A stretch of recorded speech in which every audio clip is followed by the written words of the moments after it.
If there's one thing that drives me more insane than any other, it's hypocrisy. It hurts even more when it's from people that you considered friends and even allies in some way. And for the last 2 months, I think it is fair to say I'm pretty much done with it all.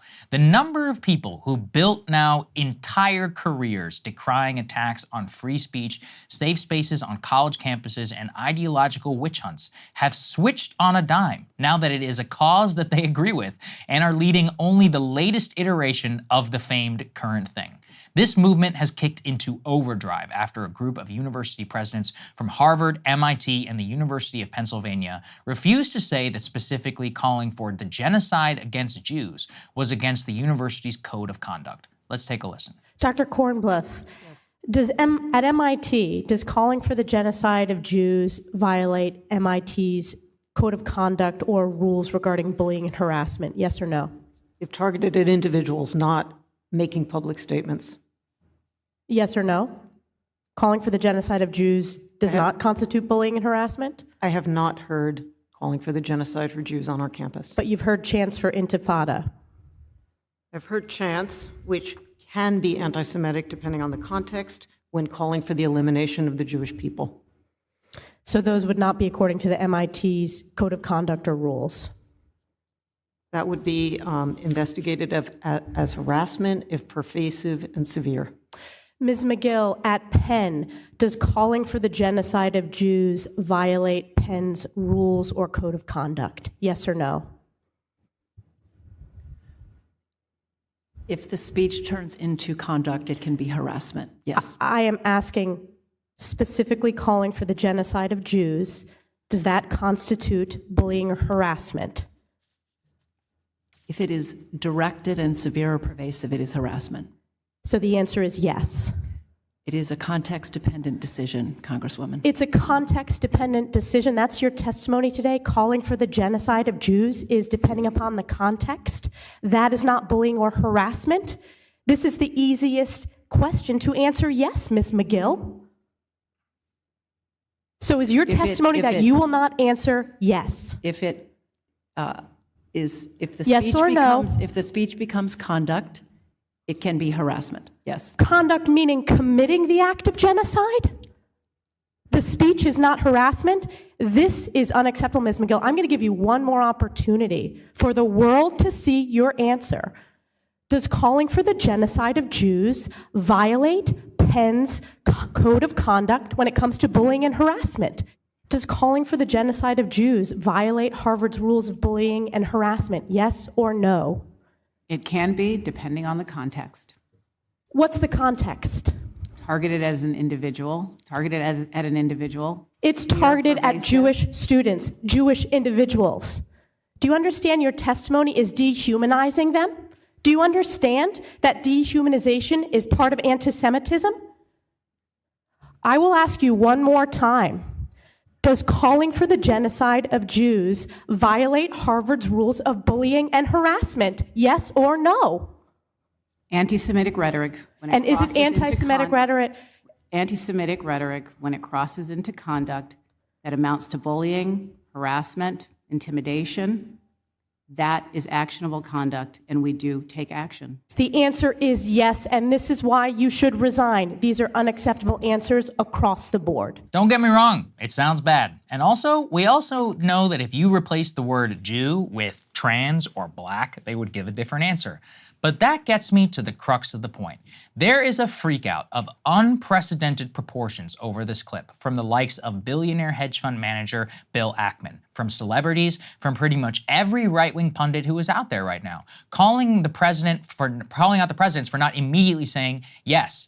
And it's not just they're furious over the hypocrisy, it's that they want an end state where calling for genocide would result in an immediate expulsion over the so-called bullying and harassment policies of these universities. Again, this is after years of this entire ecosystem talking about how these systems are unfair kangaroo court struggle systems proliferated with talk of marginalization, snowflakes, safe spaces that violate the basic tenets of the First Amendment.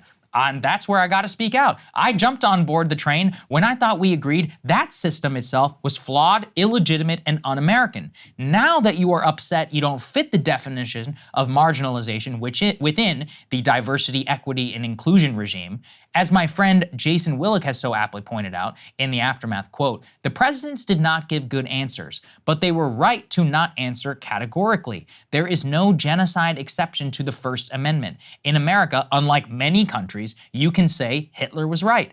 Either campuses tolerate First Amendment speech or they don't." The obvious retort then is that these are private universities. The First Amendment doesn't apply when we're talking about the code of conduct. And he gave what I thought was the best answer. When universities have embraced their conception of purpose as expelling people with bad beliefs, the result has been an aggressive and polarizing suppression of disfavored political ideas. First Amendment neutrality is the least bad model realistically available to major US universities. And I could not agree with that more. It leads me to what I think is the best mental path forward to think of this. Many American Jews right now are outraged that they are not considered marginalized and instead demand to be so.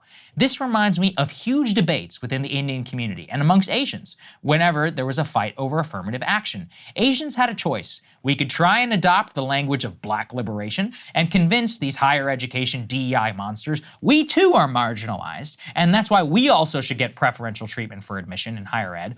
Or we could reclaim our rights as American citizens to demand equal protection under the law and race colorblindness and striking down an unfair system. We joined forces with those who sought to destroy racial preferences in college admissions, and it was the right thing to do.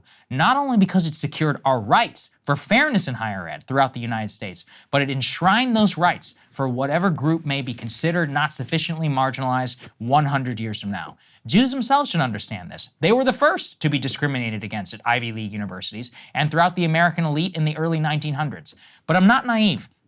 Jewish leaders and most Republican members of Congress have instead decided to abandon the pretense of calling for free speech and instead adopting a censorious DEI machine as their own to be used for their own ends. Consider the recent testimony of many Jewish students on campuses who attest to not feeling safe and describing what they say are horrible conditions. CAA protesters blocking the hallways, storming the offices of the MIT Israel internship offices, and harassing the staff and faculty there, and inviting dangerous outsiders to campus to join them in yelling hateful and violent chants. This is the same climate of anti-Semitism that has led to massacres of Jews throughout the centuries. This is not just harassment. This is our lives on the line. What is it like to be a Jew at NYU? Being a Jew at NYU is walking to class and passing torn and defaced posters of innocent hostages with the words occupier and murderer written across their faces. It is going to Boak's library to study and being interrupted by unauthorized protests where students and faculty call for a globalized intifada revolution.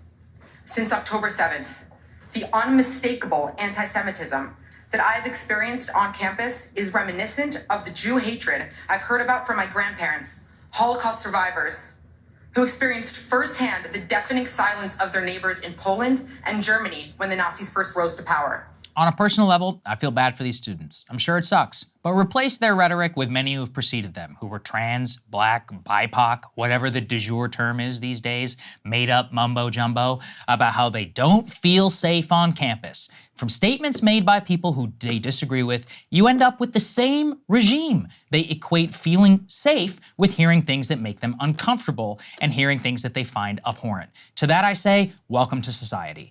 2 months ago, that was not a controversial point amongst a certain set, but apparently now it is. So I'm going to end with wise words from my friend Jason, who I should say is also Jewish. The organizing ideology of elite American universities isn't free inquiry and liberal neutrality. It is identity politics. Under identity politics, groups deemed marginalized are entitled to affirmation. Jews have never made a good identity politics client group, so when Jews demand that universities acknowledge a cause near to their hearts as readily as they acknowledge other causes, they are pulling a familiar lever on a broken machine. And he wisely ends, quote, "If universities are seen to foment and encourage identity politics, except when it targets Jews, that would only further stoke anti-Semitism. The problem needs to be addressed at its source, which is the illegitimate DEI regime itself. And that's what has driven me totally nuts. Hey guys, obviously I had a lot of thoughts on what Saagar had to say there. So if you want to see my thoughts on this monologue and every other Saagar monologue, make sure you subscribe at breakingpoints.com.